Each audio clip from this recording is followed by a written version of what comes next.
Hey, what is up, guys? Hope everyone's having an amazing day. Today, we are going to be hopping in to the mock draft simulator, and we are going to be doing an Eagles 3-round mock draft. We're going to do a few different variations, but we're going to specifically doing just the first 3 rounds today. And then, obviously, as the draft season progresses, we learn more about the prospects. We go into a full, in-depth 7-round mock draft. If you guys want to see more, you like this content, please leave a like, subscribe, comment if you are new. We appreciate all the support. I will be announcing a giveaway in just a few couple days, and we'll go over that in the next video. But yeah, so the draft is coming up. The long off season continues. Obviously, the Eagles are no longer playing football this season. Kind of hurts me. I always would, at least last year, would watch divisional round. Snow game was, I guess, this weekend, Martin Luther King weekend. So it definitely hurts not playing football, but I mean, let's see. It couldn't end up being all for the better. I know they released a clip from Hard Knocks the other day. Pop it up right now. All right, we'll be back. I have no doubt. So it gives us Eagles fans a little something to be joyful about, right? And it was also announced that they are kind of narrowing. They're going to be aggressive in the offensive coordinator search, which we talked about yesterday. So um, Mike McDaniel is someone who they're pursuing heavily. Kevin Stefanski, if he doesn't get a head job elsewhere, he is like one of their top guys. And then Cliff Kingsbury, um, they're interviewing with. Todd Monken as well could be someone that we see. So it'll be interesting. Um, I guess interesting to see how it works. And what ends up being out of that. Obviously, we'll react to all of it. And Brian Dable as well has been someone that um, they've been kind of in the midst of. So yeah, we're hopping in here with an Eagles 3-round mock. I'll probably do like 2 versions of this today just to play around. Obviously, it's a simulator, so it's not like a full like hands-on mock draft where I can predict these other picks. But we're gonna try to keep it as realistic as possible. Anything can happen in the draft. So yeah, we're gonna just start the draft here. We will start to do full mock drafts coming up, but I do just wanted to specifically talk about the Eagles just because just getting eliminated. Pick 23 solidified, so we will see. Let's press start draft, and there it goes. So yeah, it's just gonna sim through each pick, and we will be on the board here at pick 23. Now the Eagles have a lot of choices to make when it comes to who they are going to draft, and I don't think there's one position or type or player that really overvalues the other. I think they could go really any way. When you look at the Eagles depth chart, I'll pop it up right here. Um, you see, the offensive line might need some help. Lane Johnson is, he's what, 30. He's already, at the tail end of his career. He's going to need a young replacement. I'd love to have specifically maybe a tackle that can kind of mentor him a little bit. There's obviously some good options there in Caden Proctor, Caleb Lomu. Very good tackles who are proven, big guys in football. Obviously, Caden Proctor. I mean, offensive snaps, 800 snaps. I mean, he allowed 12 sacks 2023, but his numbers are at an all-time low in 2025. Only allowed 2 sacks the entire year, 4 hits, 15 hurries. I mean, he's overall just he's a big guy. Um, and he's definitely someone who I wouldn't mind them going after. Same thing with Caleb Lomu. I mean, he actually allowed zero sacks and 823 snaps. So I don't really know when you look at someone if there's like, all right, one's better than the other. I think it all, is about the protection that they have. Is Jalen Hurts going to be a run first quarterback? What's it going to be? I'm sorry, not run first quarterback, but then, is he going to be able to use his legs more often? You want to have a guy that's going to be able to, back up Lane Johnson for a year, learn the ways of being an offensive tackle, whether that's right tackle or left tackle. Mailata can also help with that. Jeff Stoutland's a great, offensive lineman developer. So, definitely, that's an interesting development. And then there's another development where you could go, okay, let's go with the tight end. Kenyon Sadiq is probably the best tight end in the draft. Probably top 5 ball catcher in the draft. He's just so good and he's so muscular and very strong. He's a good run blocker, good pass blocker. I mean, this dude can really just do everything. I think he's kind of a jack of all trades type of guy, like a Trey McBride in a way. But I also think he's kind of more elusive. He's on the skinnier side of a tight end. He's more on the receiver like So it's going to be interesting if that could be a development. But I also wouldn't mind, you maybe take a younger tight end later in the draft. You have Eli Stowers, Max Clare, two, proven tight ends in college football. And then, maybe Michael Trigg, Jack Endries are also some nice, some all right guys. Eli Raridan could be a late round target. There's a lot of different, I think there's a lot of different options for us. And I think that's kind of the value being in the later rounds. I mean, yes, you could argue you want to be, a little bit earlier, but I mean, I think that this gives us a lot of flexibility on where we want to go. And there's been some very successful late round, mid round picks. So I don't think it's necessarily a bad thing. And then there's the other possibility, like, okay, maybe we go linebacker. Nakobe Dean could be gone. CJ Allen's very good. Jacob Rodriguez also just he also just declared for the draft. He's very good. In this past year, 94 tackles. I mean, that's pretty like NFL numbers right there. And he's just an overall very, very good player. Playing a lot of snaps as well. And then there's like CJ Allen as well. So there's some linebacking guys we could go. I mean, this is like the baseline start to our draft process and what we're going to do. I don't think receivers may be the play, but I think there's a lot of positions you could go. Corner, you kind of need that slot corner. Adoree Jackson, how long can he withhold that role? Colton Hood is not a bad guy at all. I mean, he did allow, 27 receptions on 52 targets. So Brandon Sissy's also been a very, very highly a lot of guys, I mean, definitely interested in him. And then there's like some earlier guys that could fall. Like Avion Terrell's a very, very good corner. Mansour Delane is also very, very good. So there's a lot of options here for us and some flexibility. So I think, just based on what I think is, the first thing you're going to need. I think the offensive line was awful this year. I don't think Dallas Goedert, there's a chance he comes back. I think Sadiq would be a great draft pick, but I don't know. And I think, when you look at offensive tackle, it's really between Proctor and Lomu, like we talked about. And it's going to be, honestly, at the end of the day, I think it's going to be who has the better stats and who do you think can be the better long-term guy. And it's ballpark. You don't really know, what they're going to be. I mean, 366, Caden Proctor's a big dude, 6'7". He's really good. And then obviously Lomu is a little bit on the smaller side, and he's also younger. So it's kind of what you want to develop. Personally, I'm more of a fan of Caleb Lomu. I mean, his stats stand out to me more. And I just think that overall, I think he's a very good, solid guy. He's a redshirt sophomore. Utah, you could argue it's Big 12 football, whatever. He's a proven guy. He also is, Spencer Fano's on the other side of that offensive line for Utah. Spencer Fano's even more proven. Allowed 0 sacks, allowed 0 hits, and only 5 hurries and 822 snaps. I don't care what you're playing in. Being a power four, can't believe I'm saying power four, but being a power four tackle with those stats, it really, jumps out at you as someone like me who's interested in that. And then there's also like, all right, let's look at Francis Maiga, who could be a later round guy, but we're going to go Caleb Lomu here at the tackle position in the first round. He's going to learn behind Lane Johnson, Jordan Mailata, to being the next Jeff Stoutland University product. That is my first round pick in this one.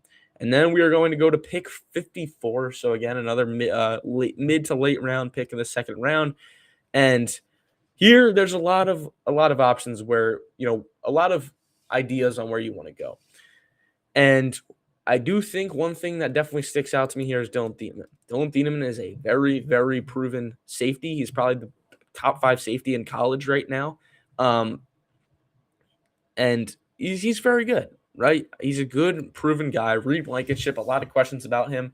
I mean, what's the price you're going to pay for Reed Blankenship? I mean, I don't know how I really necessarily feel about Sidney Brown. I just don't think he's really proven at all. I don't think he's ready to go in, take that position. And we've had very good success with young corners. Dylan Thieneman playing for a very high level school in Oregon. It makes sense if it makes sense for me. I think you could also argue, okay, this is where we're going to draft our tight end of the future, a young guy in Eli Stowers, who's 230, 6'4", 235 pounds. He's a big dude. Long arms, can catch the ball. And I don't really know if there's necessarily a right answer. I just think if you're the Eagles, you need to mark all these positions off your board, right? Tight end, guard, edge rusher, corner. It's got to be one of those things. And I think that whatever you can do, when you're Howie Roseman's, we know he has great scouts. He's a great drafter. I'm not really worried at the end of the day. I just think it's kind of, the sequence you want to go with and what guys you want to take. I really like Dylan Thieneman. I think he really sticks out to me at this spot. I mean, I also don't like Max Clare is also not he's not that bad of a guy here. I just don't know. Again, I don't know how proven he is. How is it it's always a risk when you take a tight end late in the draft. You see very good tight ends, Trey McBride, second rounders. There's some good guys that come off the board here in this part of the draft. I just don't really know if we're ready for that yet at this point. I think it's kind of Kenyon Sadiq, or we just take like a third, fourth rounder. Maybe he figures it out. Grant Calcaterra is also a free agent, so we do need some depth. I think that they should draft a tight end, but I think when you look at this, you have Dylan Thieneman. Some people are saying he might even be a first rounder. I think you need to fill in that safety spot. Maybe it's like we can maybe try him at slot corner type of thing. But I mean, I think if you just don't bring back Reed Blankenship, like what's it going to be? And it's really hard for me to make a mock draft like this when you don't fully know what you're going to bring back. But I think we're going to go Dylan Thieneman here at Oregon in the second round. That will bring us to pick 68. So again, we're literally right on the fourth pick in the third round. Right there, we drafted Thieneman. And there's still tons of options right here, right? You have all these options. Eli Stowers is still here for a tight end. Maybe you you look at the edge play. You don't really know how the Nolan Smith situation is going to really pan out. Obviously, Akeem Mesidor with 11 sacks is just unbelievable numbers. He's very good. His film really stands out to me. Derek Moore's also a guy, 11 sacks again in 2025, 8 hits, 22 hurries. He's a fast edge rusher. He's only 260. He is 23, though, out of the draft, so I don't know how you feel about that. Mesidor is 24, so there are some guys here that need Dennis Sutton. I also do very love him, a Penn State guy. I just think it's really hard to kind of see what you're gonna do, and the routes you're gonna go. I do like Mesidor. His age, it's one of those things. 11 sacks is very, very good numbers. Mikael Kamara also could be a guy, but I think here is where maybe we're like, all right, let's go get that tight end. Eli Stowers. This dude was projected to go in the first round a few weeks ago, 769 receiving yards on 62 receptions. Pretty good stuff right there. Overall, just a very good rated prospect, and I like him. So we're going to go Eli Stowers here and just see, how it works out. And then our last pick here in this first variation is pick 98. So 98, again, a lot of places you could go. Zachariah Branch sticking out a lot to me here. But I think, like I said, I think your goal is to address your main needs, right? You want to build depth at those positions that, you're maybe not 100% sure on what guys are going to go. Obviously, Nakobe Dean, you don't really know the future surrounding that. You don't know the future surrounding Dallas Goedert. You don't know surrounding Jalen Phillips. So I think here we're going to go edge rusher. Mikael Kamara is a proven guy. Only 2 sacks, though. He played for a very good defense. Indiana probably had the best defense in all of college football, one of the best. And I don't really know if there's one player that's really better than the other. Patrick Payton, this dude, I thought he was going to be very good. Had 7 sacks in his first year as true freshman. We're going to go Mikael Kamara out of Indiana to round this one off. All right, so it's going to grade my draft. I don't know if you actually need the plus for this, but there. All right, here's our grade. Accept all. So, yeah, C+ on the Lomu pick. Interesting. Thieneman, they like that. Eli Stowers, Mikael Kamara. So, again, it's kind of interesting what route they go. But let's do a new one. We're going to do, daily draft limit reach. I guess you can only do one a day now. So, let's do another one in PFF. We'll do that. I truly did not know that. It's kind of crazy to me. Or PFN, sorry. PFF, you guys want to do mock drafts.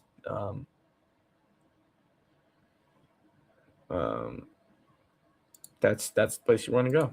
All right, so let's hop in here. I really apologize for that. I did not know. We're going to do 3 rounds again. And we're going to do the PFF rankings, so the ones we just did. So let's enter here again. 23 we got.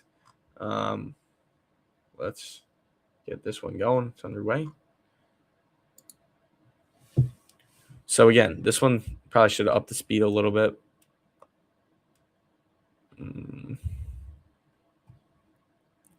But again, you see Spencer Fana, McDonald, really the similar guys. So there goes TJ Parker. Now, I don't think the Eagles will trade back, so we're just going to reject all these for the sake of this one. And again, we are at the same spot. One thing that is a little bit more interesting is Romello Height. I love Romello Height. He was a dog for Texas Tech this year. I think he had like 8 sacks or something like that. Just really good numbers. So again, the Sadiq play is still here, obviously. 6'3", 245, backed up Terrence Ferguson last year, who is actually in the NFL now. He's very muscular. I mean, I don't see a reason why you won't want to draft him unless you bring back Dallas Goedert. And if you are bringing back Dallas Goedert, I think there are other first-round things you need to address, right? And then again, there's offensive tackle. Spencer Fano is here this time. I think he's a little better than Lomu, in my opinion. And then there's the offensive guard play. Like Vega Ion was someone who I really, really wouldn't mind. He's just like the Cam Jurgens situation just makes me mad. Land Dickerson, Steen. I just don't really know if that's the guard play and the interior offensive linemen are safe at their job. But I think we're going to go Romello Height here. I just like that edge. I mean, assuming you don't bring back Jalen Phillips, the Eagles haven't really had much success drafting, really successful young edge rushers in a little bit. I don't really know if you could call Nolan Smith necessarily a bust yet. He was looking promising, then he got hurt. So it's interesting. I wouldn't mind having him and Smith on the other side of the ball if you can't get Jalen Phillips back. So we're going to go Romello Height there in the second round. There goes Sadiq, Proctor, Lomu. So, all the guys that are rumored to us. So again, do you like that? David Bailey, maybe if he's on the board, or Jacob Rodriguez in the later rounds? I mean, Bailey's going like high level first rounds. So I just don't really know how much of a relier you can really rely on that linebacker position. And I do think they might bring back Nakobe Dean. This is definitely a trade Howie would accept. But again, I'm just going to reject everything for the sake of this. So now we're at another interesting place. It's like, all right, do we like Chris Brazell, who had an absolute phenomenal year, brought his draft stock up a lot.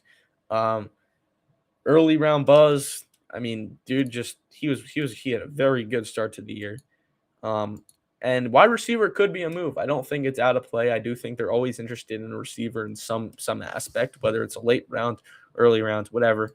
I also do want to try to stick to not drafting, the same players I drafted, just because I want to keep it, as entertaining as possible. So again, here's another place where we could get that interior offensive line help. Chase Bazantis at Texas A&M could be a good guy. He has offensive tackle experience too, right tackle experience. So I think, you might want to draft someone that's flexible. You can move around that offensive line. Just kind of be like, you can play all positions, just the glue guy on that offensive line. Again, running back's obviously not a play. Wide receiver could be a play. But, I mean, I think, right now you just want to draft what your needs are, like I mentioned many times. Another thing we could look here is maybe that slot corner position. D'Angelo Pons had a very, very good year at Notre Dame. He actually won the defensive player of the game in the Rose Bowl.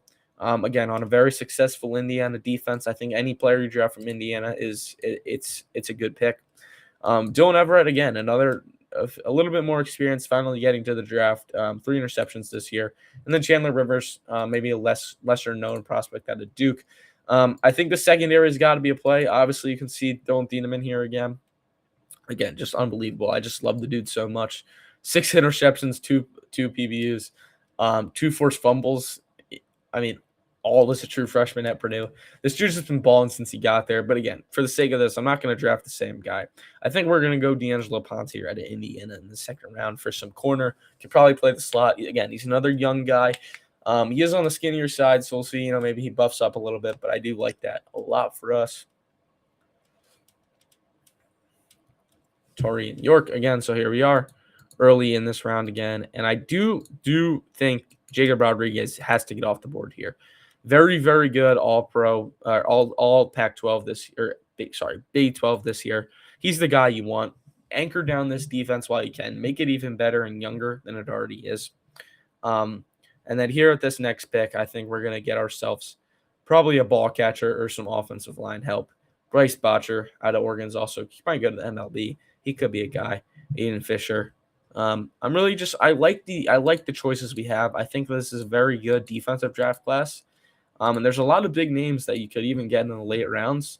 So I think it's definitely something to note, and I think it's very beneficial for us. So, yeah, I mean, you could go wide receiver, C.J. Daniels, Deion Burks. I was looking at Omar Cooper, but it looks like he fell already.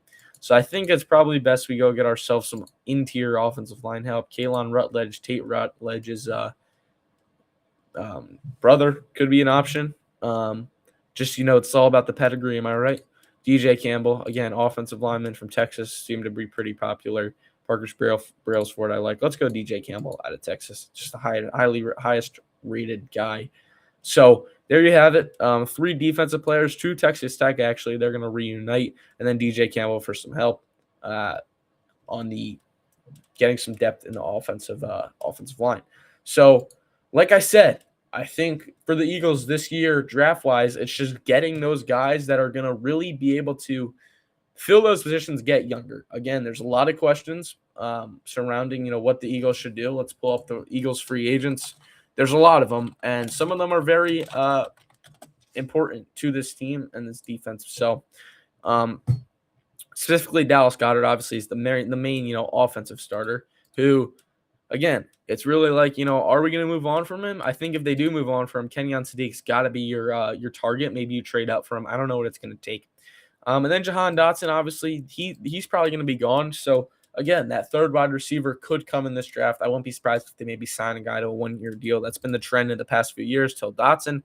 Fred Johnson, again, there's that offensive help you need to replace. And then you have 2 other tight ends that are on expiring contracts. So, again, no matter where you draft that tight end help, you're gonna need to draft it eventually, whether it's Sadiq or Stowers, like high level guys, you're gonna need it.